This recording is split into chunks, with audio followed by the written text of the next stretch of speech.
with ADHD, we know that that's a delay in executive function, and things like organization, emotional regulation, task initiation, things like that. And so establishing that structure and routine helps with things like, for example, task initiation. If study time is the same time in the same place every day, you're going to have less of a battle with your child because they just know that this is what's expected each time, each day, and that helps with task initiation. I think emotional control or emotional regulation is predictable for the child so that they know this is what we do every day. And so it's less likely to have a fight. You'll probably still have, some battles over it to especially establishing the routine, kind of holding to that line. But once you have that, that will help them with fewer outbursts and things like that. We're back with Josh Guddat. Welcome back to the show, Josh. Good to see you today. Good to see you. We had you on the show back in January of this year, and you shared strategies and mindsets for ADHD in the classroom. And it was more of a teacher-focused episode based on how to support those skills and manage deficits around ADHD at school.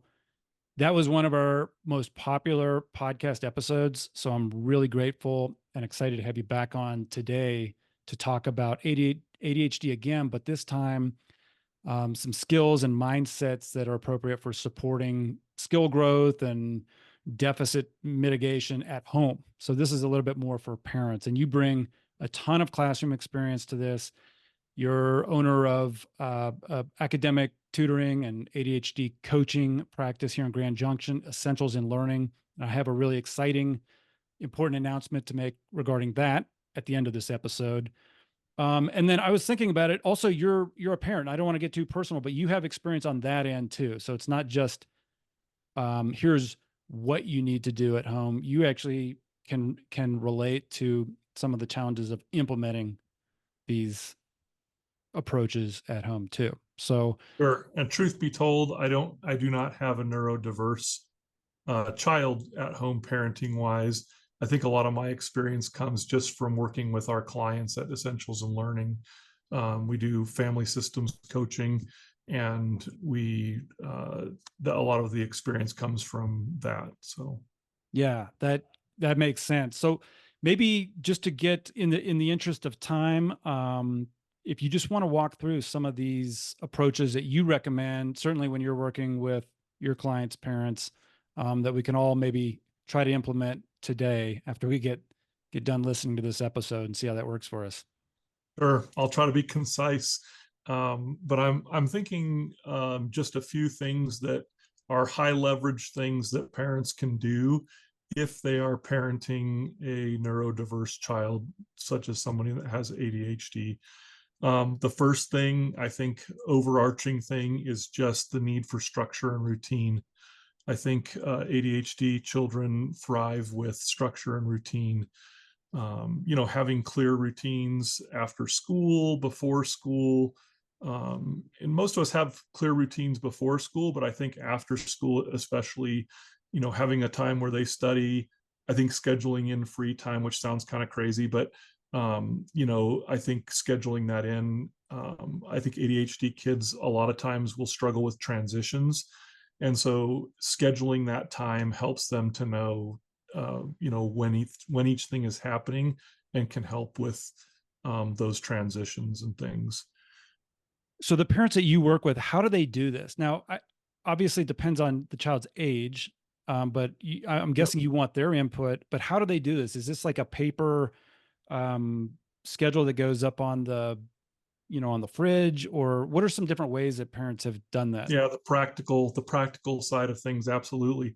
I think that it can look different for different people, but I do think having visual things is good, where a child could go, and look at something, look at a schedule, and know what's coming next. Obviously, I think the level of input matters in terms of what age the child's at. You could help your high schooler develop a routine after school as well. Obviously, they're going to have a lot more say in what they do and when things happen. versus a small child, which still needs input. I think having them help develop that routine is important. But I think it can absolutely, with the older clients, it might be teaching them to use, something like Google Calendar or something to put the schedule into, where you could send reminders to your phone. Whereas the younger child, it might be a poster on the fridge or something that has the schedule and maybe even just pictures. I will tell you, my wife is much more up on the little kid side of thing, but I do think that having even like a picture, we do this, then this, then this, helps them as well. Do you have any thoughts or recommendations for the busy families who may not be able to follow that routine every day? I mean, they have a certain event after school or something comes up, or they're spending more time on their homework than necessary, and the night goes later. How rigidly do they have to adhere to that routine? Or is it just like most of the time? Do you have any I thoughts about mean, that? as much of the time as you can. And I do think that a lot of the activities do follow routines, like Tuesdays and Thursdays, we've got soccer, or, Mondays are piano lessons. And that can be incorporated right into that schedule, to where there's a daily schedule, but it might look a little bit different each day. In terms of school, I would say, the study time would be something that you'd want to carve out.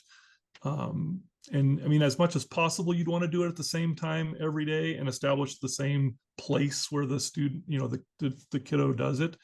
But again, it can be flexible to the busy schedule for sure. And why is this important, especially for kids with ADHD, to have a routine and a consistent agenda that they typically follow? Why does this matter for kids Mm. with executive functioning challenges and so forth? You ask such good questions. Yes, with ADHD, we know that that's a delay in executive function, and things like organization, emotional regulation, task initiation, things like that. And so, establishing that structure and routine helps with things like, for example, task initiation. If study time is the same time in the same place every day, you're going to have less of a battle with your child because they just know that this is what's expected each time, each day, and that helps with task initiation. I think emotional control or emotional regulation is predictable for the child so that they know this is what we do every day. And so it's less likely to have a fight. You'll probably still have, some battles over it to especially establishing the routine, kind of holding to that line. But once you have that, that will help them with fewer outbursts and things like that. Of course. And we've done some executive trainings together. So we're kind of pinging off each other here. But I think about the time management challenges that kids with ADHD have. So if they're doing things in the same order and they know about how much time each task is going to take, the shifting from one task to another, either stopping in a previous activity and starting another one, they're able to anticipate where they're going. And so it might soften that transition as well. Yeah, I mean, we've pretty much hit on most of the executive function parts of the brain there, just between the two of us. So I think that structure and routine again is kind of overarching, but super important. So structure and routine, and then what's the next suggestion? I to kind of go to a subcategory of that, I think within things having routines as well. Like I'm a school teacher, so I hit the studying pretty hard, but like even within that study routine, having a routine of what study time looks like. And I think this kind of again pings off what you said, just about that predictability and just shifting from one thing to another. But sometimes kids sit down and like, okay, what am I going to do for study time? Well, if they have a checklist of like, these are the things that I do first, I mean, if I was coaching middle school kids in the school district, I would say check your Schoology, check for missing assignments, write down those missing assignments. Number 3, prioritize. Number 4, work on the highest priority ones. Kind of go down the list and have that routine of this is what study time looks like. I do think it takes the mental load off the child in terms of, just staring at the blank screen going, okay, what do I do? Where do I start? It's like they have things that they can do. And so they can really be more, like you're saying, more time efficient you know, with their time there. And I have some other Definitely. things we'll talk about in terms of time efficiency, but No, that all makes sense. I mean, protocols and procedures sound kind of boring to kids, understandably, but we use them in the adult world because it steps us through what do I need to do first? And then what do I need to do next? And then what do I need to do next? So you don't have to try to remember it. If you struggle with recalling information and organizing yourself, yeah, I can really cut out all that work and they can put streamline it. their mental capacity into the content. If it's math or social studies or ELA or whatever, they can really put their mental capacities toward that and not just having to try to start, what to start first and what to do and that kind of stuff. That's a great suggestion. Okay, what's next? I think let's talk about time management, just since that popped up with this too. One of the things that I've been successful with, and more for secondary, like middle school, high school students, college students as well, and even adults, um, is we have timers that count down for kids. A lot of parents want to set up like a, be done in 20-minute timer. I think with ADHD, that's just too long. What a lot of kids with ADHD don't have a good sense of time passing, which is why they can, go down a rabbit hole for a long time, and it feels like 10 minutes or a minute. And so I think these countdown timers just buzz their arm. You can set it for 1 minute, 2 minutes, 5 minutes, but every some of the more intense cases of ADHD, I have them set it for 1 minute, and every 1 minute it buzzes their arm, and it's kind of like a redirect where it just kind of redirects them. What should I be doing, so that they're zoning out for a minute, not an hour, and it helps them have that passage of time where they can start to begin to predict how long things are going to take, which helps them with time management and efficiency and getting their homework done and things like that. These times per task, do you find that they're developed over time? So parents are involved, they're kind of watching and getting information about how much time needs to be spent. So it can be adjusted, right? It doesn't have to be set from the beginning.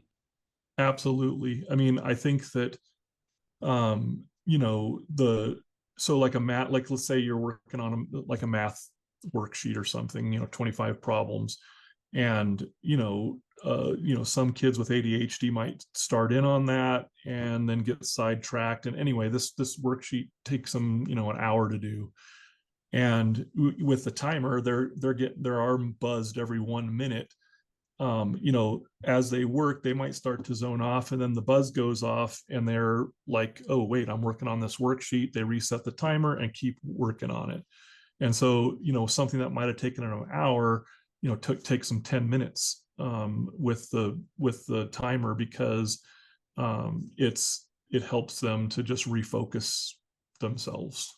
Do you have any specific recommendations for the types of timer? Is this something on a cell phone or a watch or a Yep, it could be a cell phone, a computer, anything that will, at I like the we have ones that are just watches that buzz their arms. In school, that's nice because nobody else has to know about it. But at home, you could absolutely use a cell phone with an alarm or whatever. And I just kind of tell parents, like, if the timer is annoying the student, then increase the time. And if you find yourself your mind wandering every time that timer goes off, kind of shorten the time, to where you find that right amount of time that you need to be redirected. that's a really good life skill to have too, isn't it? Even beyond school, kind of knowing where you are and how long you can sustain attention to a task. Yeah, it actually, I've had some college students that we coach, even just, I mean, it revolutionized them, because they were just like, that sensing the passage of time. It wasn't even about, how long or anything like that. It was just like, I know that, man, that took me, 4 resets of my timer. They start to kind of get to where they can tell time, and it's much easier for them to predict how long this paper is going to take them to write, or how long these different tasks are, because they have a better sense of time. Yeah, and I found with students, even who hyper focus, who want to work on tasks for long periods of time and really get Yep. into it, that even knowing when their concentration begins to fall off, understanding when they're fatigued and when it's time to wrap it up and then start the new day afresh, rather than working your way into mistakes. Right. Nice. Yeah, that's great. Okay, so routine timers. What's next on your list? One thing I have is just, and this is kind of a bigger overarching system too, is kids with ADHD. As much as we love kids that are internally motivated or whatever. A lot of kids with ADHD are externally motivated, and so setting up some sort of an incentive system at home, I think, can really help parents. And this can be, broad based over life of just I've helped lots of clients come up with, marbles in a jar, where they, a bunch of marbles in one jar, and then they have their jar and they can move marbles over as they do things that the parents want them, chores or, study time, or even task initiation. Like, hey, if you start this task within 2 minutes, you get a marble, and those marbles could represent anything. I would say for most of my older clients, it represents video game time, and so they earn video game time that they can then cash in, and all sorts of variations on that. You don't have to do marbles, but I like something tactile, especially for younger kids.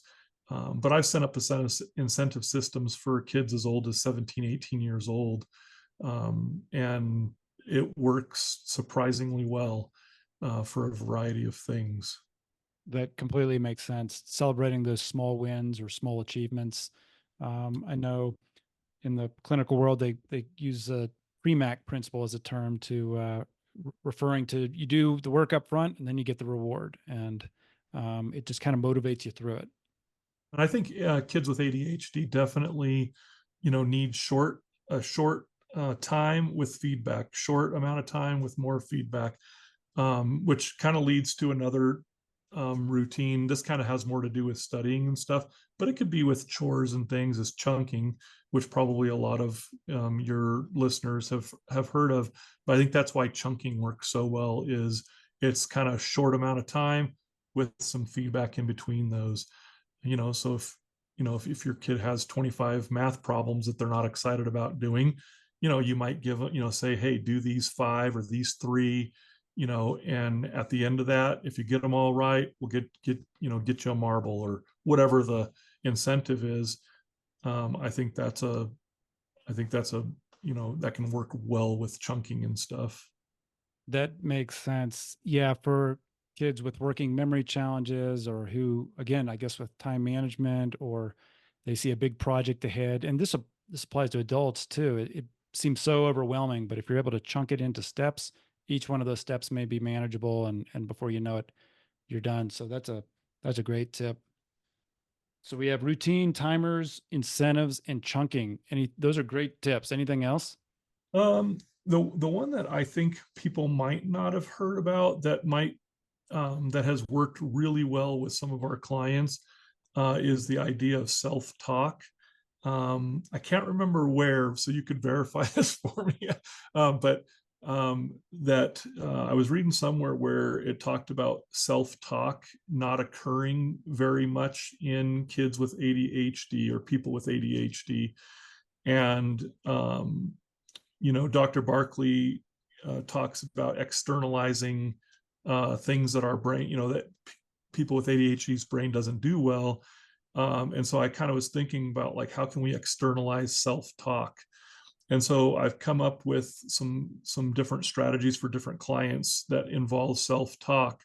I will say too that the self-talk that kids with ADHD do, a lot of it is negative self-talk, which is counterproductive. And so just writing down, when kids are regulated, sitting down with them and writing down like maybe 3 bullet points of self-talk for different things. For example, if study time is a battle every day, I had a client where this was the case. They had the routine, but it was still, the kid didn't want to do it. They came up with 3 bullet points of self-talk that helped, that he read when he was at that point where he didn't want to do the study time. One was like, had to do with their incentive system, like, hey, remember, you get this, if you do it without arguing. Another one might have been, hey, think about how good you feel, or how prepared you feel, when you get to class the next day and you have your homework done. Just things like that kind of can remind kids why they're doing what they're doing, but it can kind of, be that. And I've had kids write it on their mirrors or put posters up in their room. I had one kid who sent, literally had alarms throughout the day with the self-talk, in the alarm caption, things like that, even using your phone. Some people on their notes on their phone, they have the self-talk. So, but just as a way to kind of, help you get over hurdles throughout the day with whatever those hurdles are. But it actually worked even more than I would have suspected. I was a little bit leery about it, and then I did some work with one client, and it literally changed his life. I mean, it was a big deal. That's incredible. Yeah. When you had said, first mentioned self-talk, I thought you meant more talking, sub-vocalizing while problem solving. But yeah, this is probably much more powerful. Those daily mantras or those daily reminders to stay focused on, the goals or the mindset that you want to keep. And it That's could probably work with problem solving and things like that too. But I do think that just kind of infusing yourself with things that I think neurotypical people tend to do is just like, when I come across a problem, how do I get over the hurdle of solving it? And, I think we do some self-talk of like, oh, remember that time a lot of the work I do with clients when I set these up is, remember the time when we got over this hurdle before, or a similar hurdle, like kind of reminding them of those. People with ADHD tend to be so in the moment that sometimes they have a hard time pulling in from the past successes, or kind of visualizing what future successes will bring them, and I think that this is pretty helpful for that. It sounds like it. That's excellent. That's an excellent idea. I'd like to learn a little bit more about that. It sounds like you're almost touching on some neurolinguistic stuff there that can be really powerful. Um, okay, so routines, timers, incentives, chunking, self-talk. Did you have any other? Those are all great tips just right there. But was there anything else you wanted to touch on? I'm looking at my list. I think that that's probably like, if somebody could do those things, or you could set up your household with kind of those principles and those strategies. Obviously, you wouldn't want to implement them all at once, but I think, you start with structures and routines, which can then lead to kind of the timers and the chunking. And, if you've got tasks that, two different or three different, chores that you want done, kind of writing down checklist and chunking those out for kids, come see me when the trash is picked up, when the trash is taken out. Or, I think that starting with kind of those big ones, or maybe an incentive system, and then doing the other stuff kind of as part of that kind of strategizes and how do we get those things done. That makes But I sense. definitely wouldn't recommend doing it all at once. Start with one thing, and You've got to chunk it, right? yeah, chunk it out. We don't want to overwhelm them for sure, but So your essentials in learning, your academic tutoring and ADHD coaching business, you have a number of I think around almost a dozen uh, professional educators, teachers that you guys have handpicked for their expertise. How do you and they? Can you just paint just a real general picture of how you work with the clients and their families to implement some of this stuff? Is this sort of a combined consultation meeting? Does this take place over um, several different sessions? Is it like you assign homework and then they come back in and you talk about it? How do you work through some of these tips and strategies towards implementation at home? Well, I mean, one of the things we do first is we recommend 10 hours, purchasing 10 hours of coaching, because we figure 10 hours is enough time to build a relationship with the client, to introduce the strategies, and then have time to practice and hone the strategies. A lot of our clients that are younger, we do pull the parents in. And I've done that with high school students too, but we do pull the parents in a lot of times the last 10 minutes, because the research is clear that the best coaching happens at point of performance, like when they're doing something. And so our coaches will use, their homework or, schoolwork to coach in those executive skills, because that's the point of performance. But oftentimes it's the teacher or the parent that's with the student or the client most of the time when they're trying to perform something. And so I do think having the teacher and parent as partner, our coaches will work with parents. They'll pull the parents in the last, 5 or 10 minutes of a session to go over what they can do at home to support. And also our coaches will contact teachers if the parents allow, to work with the teacher on how to best support the kiddo as You all well. at Essentials in Learning, sorry, are doing a lot of great work, and I'm going to include the contact information in the show notes. Thank you. But I'm also excited to announce that contact information will be a lot closer to individual matters going forward. So I'll let you share what you like, but I just say that we are very excited that Essentials in Learning and Individual Matters are going to be sharing the same space beginning in October 2024.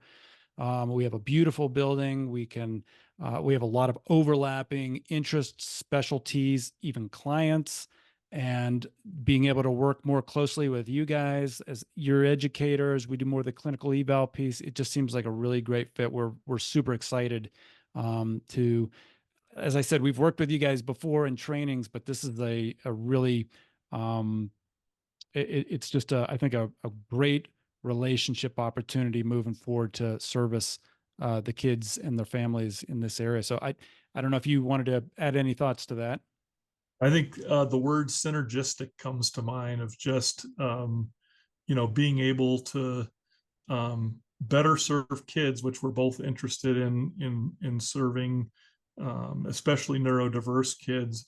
I think it's going to really it's going to help our coaches and us as we do trainings. For those of you listening, the Catons have already done a training on ADHD for our coaches, and we're hoping to do more of that in the future, just as we continue to hone our skills. But I do think it's going to be a lot of back and forth in terms of just honing each other to, our businesses to better serve kids.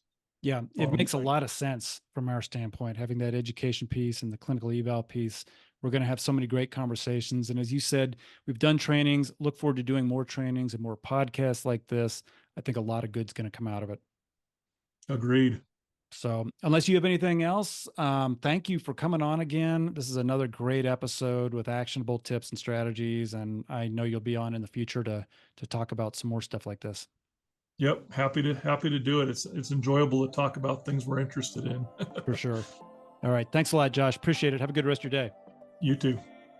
That's it from us today. As always, you can find more information as well as resources on our website, individualmatters.org. We hope you'll join us at the next podcast, where we'll continue to explore topics around successful living, learning and education, and child development, and share ways to help you live a more positive and fulfilling life. The preceding information is not intended to provide or serve as medical, clinical, or educational advice. Individual Matters is not responsible for the accuracy of guest statements. All information should be validated independently. Please consult with your doctor, mental health provider, attorney, or other appropriate professionals before making any personal decisions for yourself or those in your care.